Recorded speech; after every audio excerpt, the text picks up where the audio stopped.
শাসক দল বিজেপির রাস্তা অবরোধ, মুখ্যমন্ত্রীর কনভয়ে বোতল ছোড়ার ঘটনায় বিরোধিতার শ্রীভূমিতে একেবারে 6 নম্বর জাতীয় সড়ক অবরোধ বিজেপির।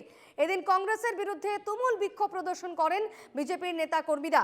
শ্রীভূমির শহর লাগোয়া করিমগঞ্জ বাইপাসে অবরোধে অংশ নেন মন্ত্রী কৃষ্ণেন্দু পাল, প্রাক্তন সাংসদ মিশন রঞ্জন দাস সহ জেলা বিজেপির শীর্ষ নেতারা। শ্রীভূমিতে 6 নম্বর জাতীয় সড়কে এভাবেই বিক্ষোভ দেখান বিজেপির শীর্ষ নেতৃত্বরা।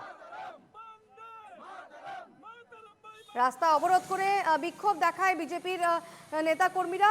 মুখ্যমন্ত্রীর কনভয়ে বোতল ছোড়াকে কেন্দ্র করে এবং এর বিরোধিতায় শ্রীভূমিতে 6 নম্বর জাতীয় সড়ক অবরোধ করে বিক্ষোভ দেখায় বিজেপির নেতাকর্মীরা।